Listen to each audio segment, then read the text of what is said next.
Hey everybody, how's it going? Today I'm going to go through another 10 things that you're probably doing wrong in Premiere Pro. Let's go. How is it going, guys, and welcome to the Olufemi channel. We're a group of teachers that want to shore up your video production skills in as little time as possible. Hey everybody, how's it going? I hope everybody's doing well. Today I'm going to go through another 10 things that you're probably doing wrong in Premiere Pro, and I know that because I have done all those things wrong, and I'd like to save you guys some time. Let's go.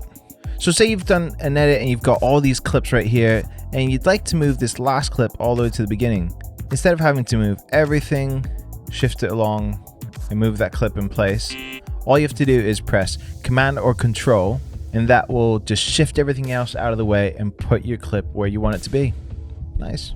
Now, I'm sure this next one is going to save you a bunch of time. Think about the transition you use the most in between two clips. For me, it's the cross dissolve. So instead of having to go into my effects and drag cross dissolve in between clips, what you can do is right click on the effect and select that as your default transition.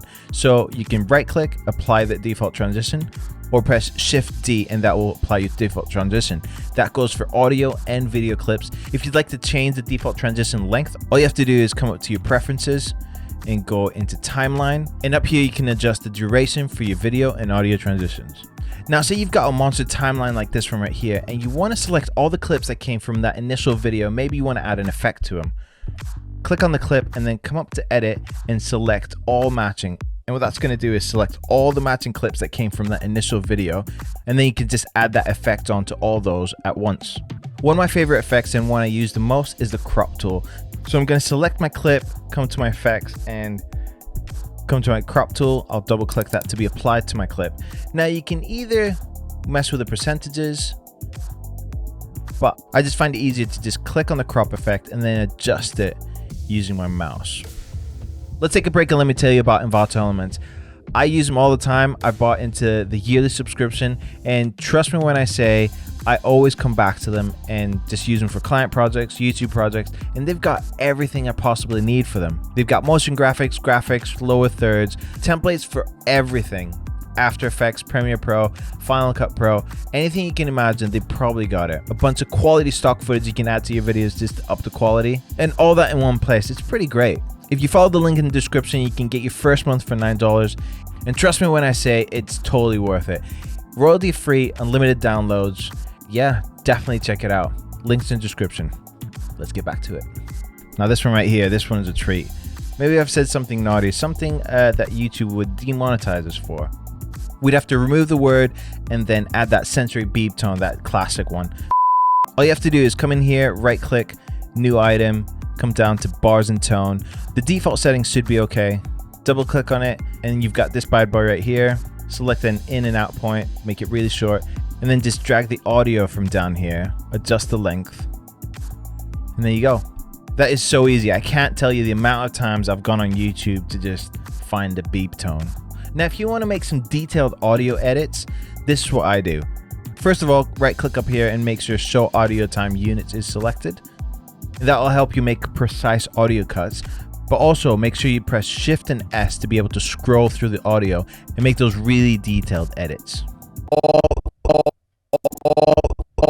This next one took me a bit too long to discover, but I was happy when I did. Say we've got some text right here and you want to align this. Now you can either go into your text menu and then align it, and that's great. Or you press Command and drag the text around and it'll start aligning to the vertical and horizontal midpoints. And you can do the same exact thing with videos and pictures. Man, I wish I knew this earlier. This next one's gonna help you with making precise audio adjustments. So let's say I've got this audio clip right here and the volume level. I can either adjust the volume by 1 dB with the open and close brackets, or when I'm adjusting the volume and I press Command, it's only gonna move by a decimal point. This next one, I've got someone to thank on the internet because I stumbled across a TikTok and I found this, and this is amazing. So say I've got this text and I want to add some movement. What I'd usually do to make the movement a bit more smooth is right click, ease out, right click, ease in. There's an easy way of doing this. You can set keyboard shortcuts for ease in, ease out. So I've set my ease in to Command 1 and ease out to Command 2. So all I have to do is come up to the keyframe, Command 1, Command 2, and that's done. Just go ahead and make that keyboard shortcut now. Honestly, just, yeah, pause this and go do it. And the last one as a bonus, say you've got a client and you've made the video, you delivered it, and they come back and say, hey, can we replace all the fonts? Thankfully, all you have to do is come up to graphics and titles, replace fonts in project, and you can just replace all the fonts there. That did not used to be that easy, but it is easy now. So thank you, Adobe. Thanks for watching. I hope you found those tips useful. If you got any questions at all, drop them in the comments, or if you got any tips or tricks that you use that I didn't mention today, drop them in the comments below. Like and subscribe, turn on the bell. We drop videos all the time. Check out the Envato link in the description. And if you want to come and say hi to me, Dave the Greco is my IG handle. Till next time, peace.